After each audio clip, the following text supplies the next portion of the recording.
Hello les rêveurs de magie, j'espère que vous allez bien.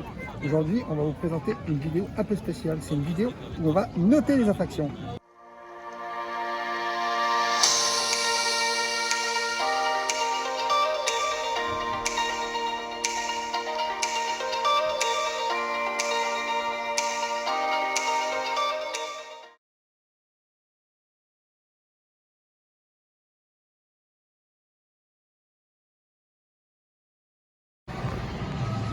Donc pour l'attraction Big Thunder Mountain, on est très bien installé confortablement à l'intérieur des sièges. Faut savoir aussi que les décors sont assez vraiment bien faits. Je trouve que ça donne une belle allure. On peut profiter de l'ensemble, peut-être pas du parc, mais au moins des alentours. Et on se promène un petit peu dans le parc, hein, en voyant éventuellement Phantom Manor et puis le bateau. Donc voilà. Alors l'attraction dure 5 minutes, donc c'est assez long. C'est vrai que c'est une des attractions peut-être qui dure peut-être une des plus longtemps dans le parc, ce qui permet au moins de profiter de quelque chose. Le petit, s'il y a eu un truc négatif à dire, j'en ai pas vraiment. Le seul truc que je peux dire, c'est qu'en fait on aime trop cette attraction, donc du coup on y va tout le temps. Sinon, la note globale de fin d'évolution de l'attraction, je mettrais 9 sur 10. Alors Star Tour, ce que je pense de ce manège, c'est que ça déjà dans un premier temps, le décor est vraiment bien. On est complètement en immersion dans l'univers Star Wars. Mais surtout quand on rentre dans le manège, en fait ça secoue beaucoup, quoi. C'est-à-dire que quand on passe en vitesse lumière, on fait vitesse lumière. Et du coup, c'est vrai que ça secoue énormément. Je suis pas trop fan des grosses attractions, je vous dis honnêtement. Moi, ce que je préfère, c'est les attractions qui sont un peu plus simples et tout. Enfin voilà, ça c'est mon point de vue personnel. Moi, malgré tout, le fait que j'aime pas cette attraction, mais surtout l'aspect esthétique de l'attraction, les musiques, comment elle est faite, je mettrais quand même un 8 sur 10. Donc Cars, c'est une petite attraction qui se situe au studio. C'est assez sympathique, ça dure pas très longtemps, on peut faire le tour assez rapidement. Ça nous bouge un petit peu dans tous les sens. Moi je pense que sur cette attraction on est plutôt bien, mais je suis pas très fan quand même. Donc pour tout ça, je mettrai la note de 6.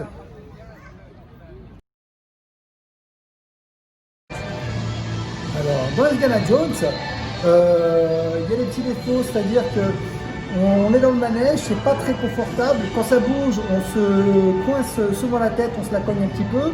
Ça, c'est déjà un petit moins. Par contre, ce qui est dans les plus, c'est que on est dans le manège, c'est-à-dire qu'on vit la sensation Indiana Jones, on a l'impression, enfin, on ressent un petit peu ce qu'on voit dans le film et tout, mais il y a un looping, c'est bien aussi. Les décors et la musique dans la queue, ça j'ai trouvé ça super bien parce qu'on se remet vraiment dans Indiana Jones. Par contre, le manège va très vite, ça ne dure que 2 minutes. Donc pour tout ça, je donne la note globale de 7 sur 10.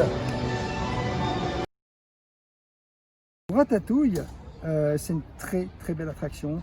Je crois que c'est l'année de 2012 donc elle est arrivée, si je ne me trompe pas. En tout cas, quand on rentre à l'intérieur du manège, on voit déjà que c'est très bien fait. Ensuite, on a la sensation du manège en 3D qui est très belle. Ce que je peux vous en dire aussi, c'est que Ratatouille, c'est quand même assez phénoménal parce qu'en fait, vous avez à l'intérieur, vous avez des petites choses qui font qu'à un moment donné, une bouteille de champagne explose et en fait, on sent directement le vent qui vient. Ou alors, à un moment donné, il y a le balai qui passe et on sent un peu d'eau sur soi. Et c'est vrai que tous ces effets-là, on ne les retrouve pas spécialement dans d'autres manèges. C'est quand même un très beau manège. En plus, quand vous sortez, vous avez directement une vue sur chez Rémy. Moi, pour tout ça, pour tout ce que je vois, tout ce que vraiment, je pense que la note de 8 n'est pas déméritée. Très honnêtement, la note de 8 n'est pas déméritée. Là, on va parler de l'attraction Space Mountain. Comme vous savez, je ne suis pas très fan des grosses attractions. Donc du coup, Space Mountain, je ne le fais pas, mais par contre, je peux juger un petit peu quand même de comment ça se passe. Donc là, déjà, on est dans une attraction où j'ai déjà vu les décors. Donc en fait, ça se passe comme des décors qui sont quand même pas mal.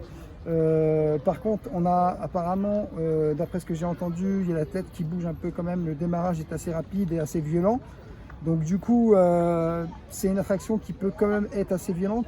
C'est assez spectaculaire aussi, je pense. Surtout, aussi, je pense que c'est une attraction phare du parc. Et pour tout ça, esthétiquement, je la trouve très belle. Pour tout ça, je pense que je mettrais peut-être la note de 8 sur 10. Je pense que ça me semble être une note correcte pour un manège comme ceci. Voilà, 8 sur 10, c'est pas mal. Donc pour la maison hantée, cette attraction est très bien, elle est très bien faite, il fait très frais à l'intérieur, on est assis confortablement à l'intérieur du petit siège qu'on a, on est à deux, hein, bien entendu. Je trouve qu'ils ont été très loin dans tout ce qui est décor. Tout ce qui est, quand on voit par exemple le bal, qui à un moment donné on arrive, on est au bal avec les fantômes qui dansent et tout, je trouve ça spectaculaire. En tout cas, moi je vous la conseille, tous les décors sont magnifiques. Ils se sont adaptés face à la situation actuelle, donc ils ont mis des points où les gens doivent se placer et du coup les gens doivent attendre, on ne peut pas rentrer à plus de tant de personnes, ce qui fait que du coup c'est très bien organisé. On n'attend plus des tas de temps, en fait, du coup, on rentre directement quasiment dans l'attraction. Et oui, c'est vraiment une très bonne attraction. Donc pour tout ça, je mettrai la note de 8 sur 10. Alors la Tour de la Terreur, c'est pareil, la Hollywood Tower. Donc déjà, c'est vrai qu'avec les nouveaux scénarios qu'ils ont inclus depuis l'année dernière, depuis la saison Halloween, c'est vraiment très sympa. Ils ont fait 3 nouvelles séquences qui sont vraiment très sympas. Esthétiquement, c'est assez beau, toujours pareil. On est quand même dans une sensation de vide totale quand on est à l'intérieur et que tout d'un coup on est propulsé vers le bas. Donc c'est vrai qu'il y a de la sensation qui est quand même présente. Ensuite, pour ce qui concerne cette attraction en elle-même, je pense que je pourrais éventuellement mettre la note de 8 aussi, de 8 sur 10, parce qu'effectivement c'est une attraction phare du studio, c'est quelque chose qu'on voit, que les gens aiment, et vraiment oui, je pense que la note de 8 sur 10 n'est pas négligeable. L'attraction Pirates des Caraïbes, je trouve que les décors sont vraiment beaux, on retrouve esthétiquement énormément de choses. Ça nous rappelle exactement le film. Les animatronics sont vraiment géniaux. C'est vrai que les chutes et les montées, franchement, ça donne un petit peu... voilà, ça fait des sensations. Et moi, je pense que c'est une attraction qui reste quand même bien ancrée dans le parc. C'est une attraction qui est assez connue, mythique, on va dire. Elle existe depuis pas mal de temps. Et je pense que pour tout ça, je donnerai la note de 8 sur 10. Et voilà les rêveurs, cette vidéo est finie. J'espère qu'elle vous aura plu. N'oubliez pas de vous abonner, de liker, de partager et d'activer la petite cloche. A bientôt les rêveurs. Et n'oubliez pas, je vous aime les rêveurs.